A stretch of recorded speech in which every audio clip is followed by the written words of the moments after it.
Olá, galerinha! Agora voltamos para a correção, né, da atividade da aula 15, onde a gente só trouxe questões do Enem para vocês irem treinando, para observar como que as questões vêm, né? Então agora a gente vai fazer um resuminho de como que vocês devem aí, alunos, estudantes do terceirão, estudar, né, para as ciências humanas, né? Então vamos ao quadro para a gente ver, né, como que é uma dica aqui que a gente traz, é que os conteúdos de ciências humanas, eles são assuntos que estão conectados.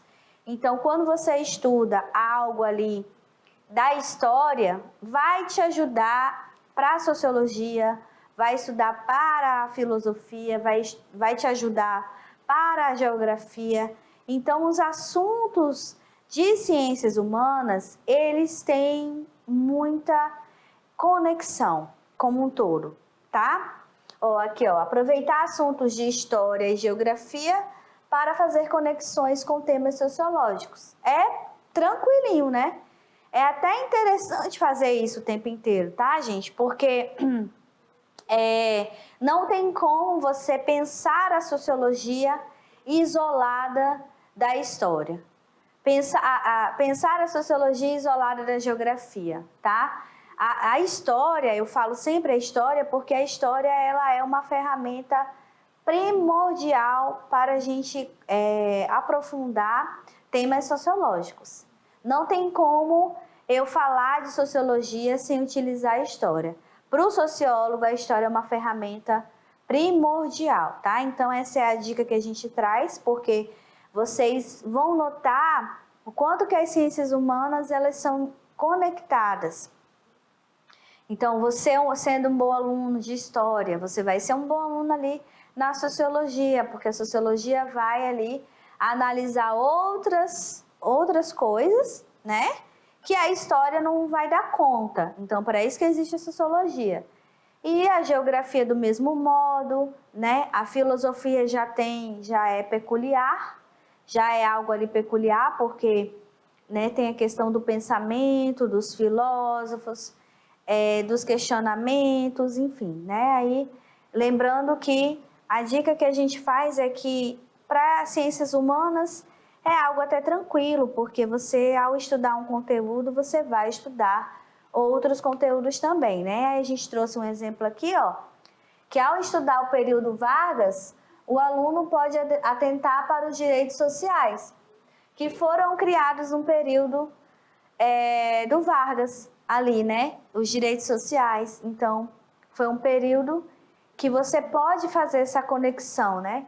Então, ao estudar segregação socioespacial nas cidades, que foi um tema do terceiro ano que a professora Elisângela já trouxe, você também pode fazer conexão com a exclusão social e desigualdade, não é verdade? Que é algo que provém aí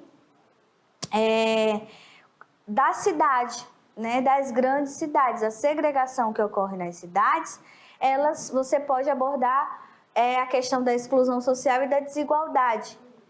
Só um ponto para vocês refletirem. Será que a gente pode falar que existem bairros que são mais elitizados e outros menos elitizados? Sim, né? É uma segregação que ocorre dentro das cidades.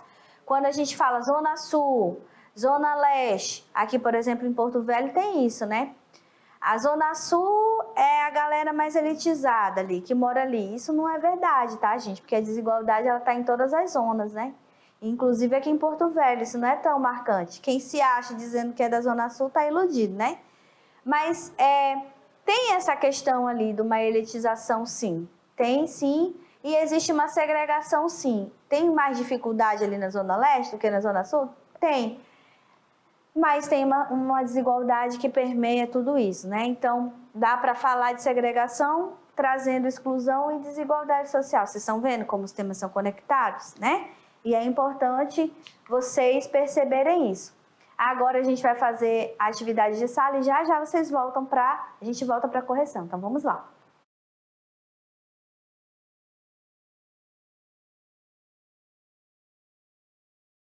Muito bem, galerinha, voltamos agora para a correção da atividade, né?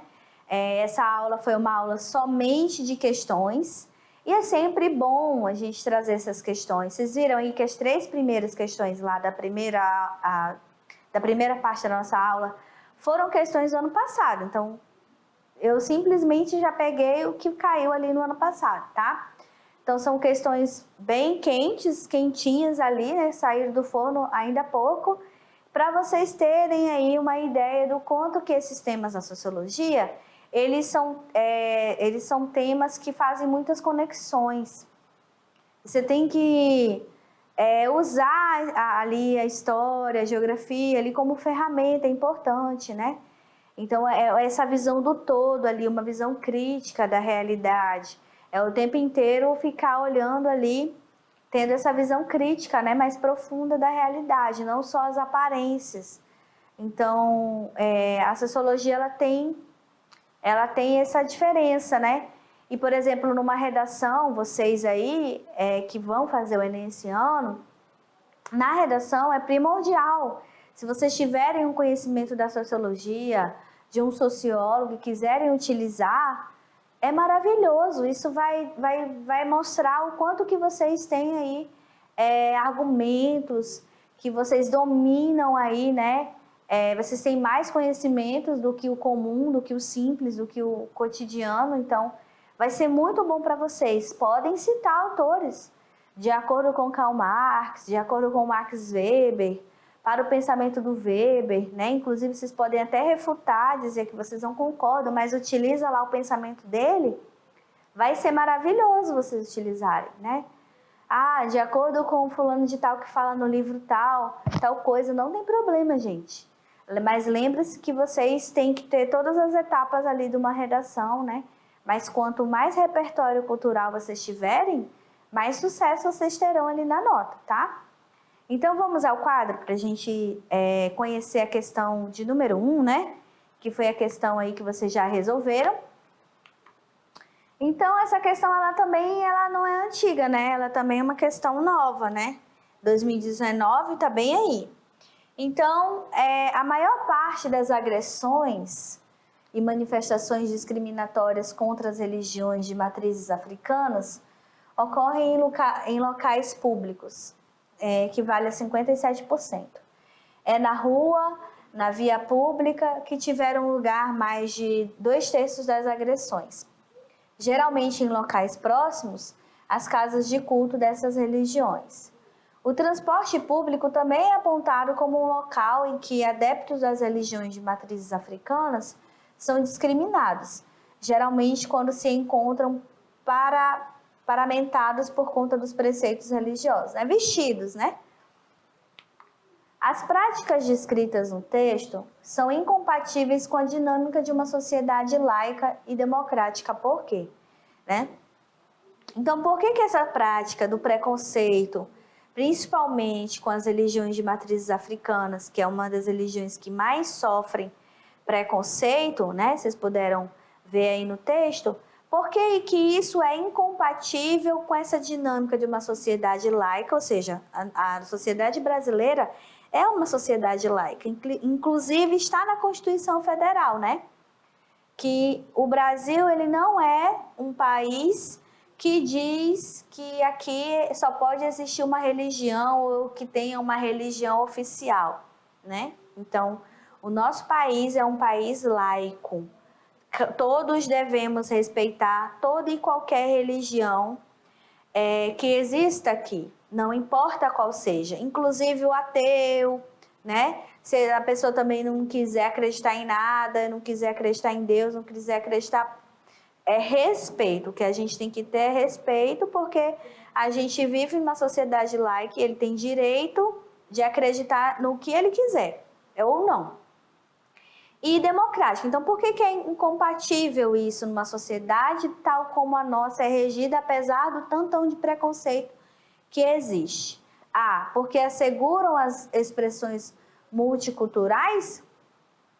Porque, olha a pergunta, as práticas descritas são incompatíveis com a dinâmica de uma sociedade laica e democrática. Por quê? Porque é assegurada, gente, as expressões culturais? Multiculturais? Não, né? Não é assegurado, senão não teria 57% de preconceito. B, promovem a diversidade de etnia? Vocês acham que esse preconceito todo está sendo promovido, a diversidade de etnia? Não, né, gente? Falseiam os dogmas teológicos? Também não, né, gente? Porque não é incompatível por causa do falseamento dos dogmas teológicos, não tem nada a ver, né? Estimulam rituais sincréticos? Também não. Se eles estimulassem rituais sincréticos, que é o sincretismo religioso, não teria esse tanto de preconceito, né? O sincretismo é essa diversidade que existe de religião. É aceitar o sincretismo, aceitar que ele existe, né? Restringem a liberdade de credo. Bom, só sobrou essa, né? Então, essa é a resposta correta. Restringem a liberdade de credo. Então, é incompatível por quê? Porque está sendo restringida a liberdade da pessoa acreditar no que ela quer, no que ela deseja.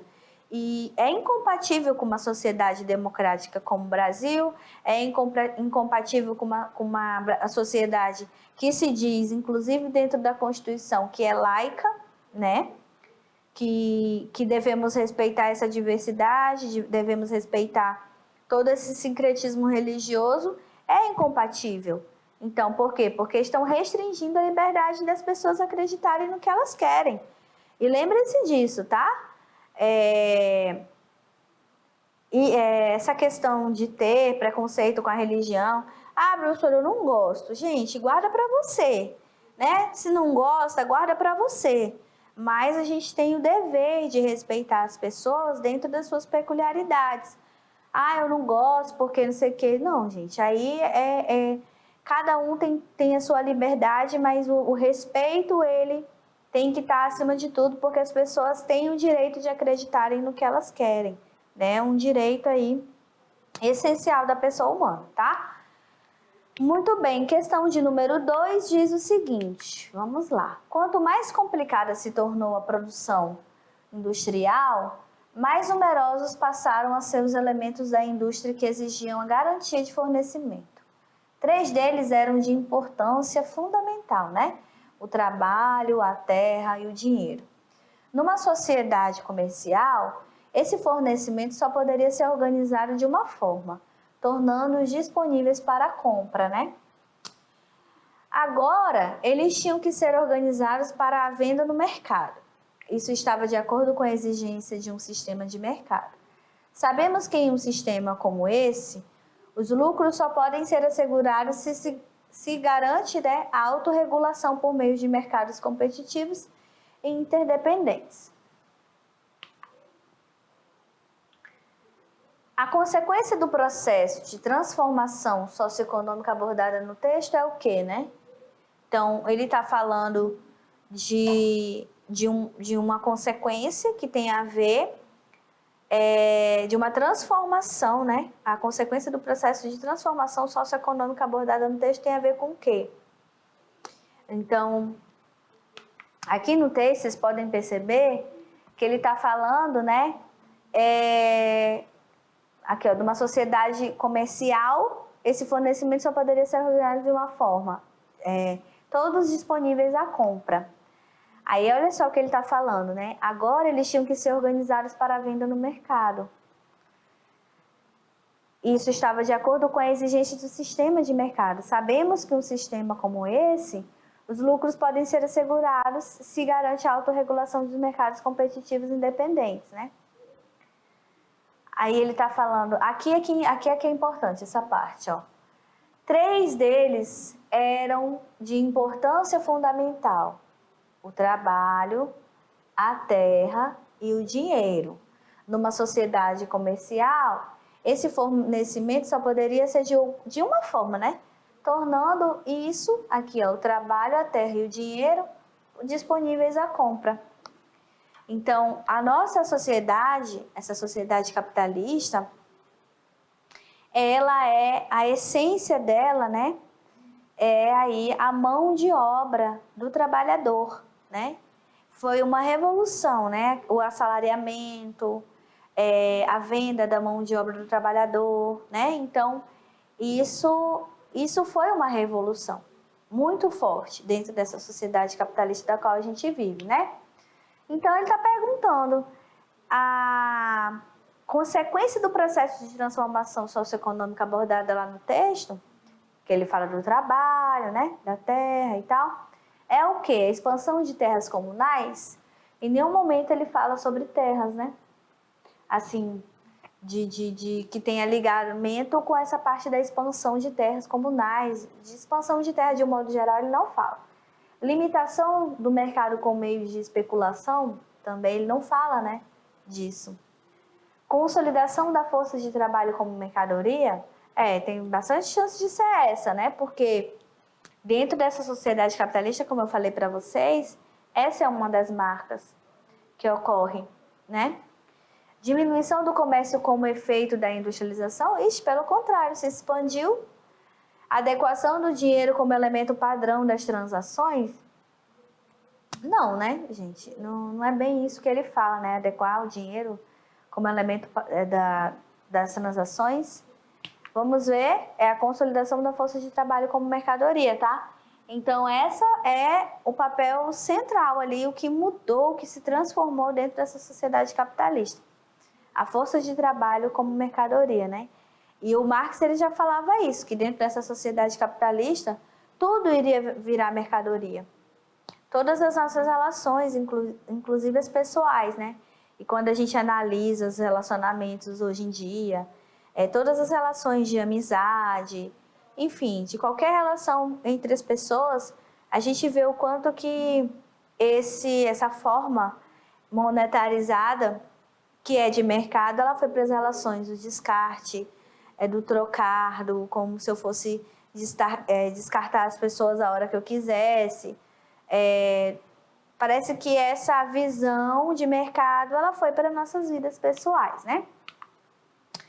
A questão 3. A participação da mulher no processo de decisão política ainda é extremamente limitada em praticamente todos os países, independentemente do regime econômico e social de estrutura institucional vigente em cada um deles, né?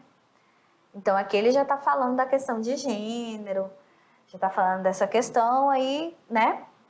É fato público e notório, além de empiricamente comprovado, que as mulheres estão, em geral, subrepresentadas nos âmbitos de poder, pois a proporção não corresponde jamais ao peso relativo dessa parte da população.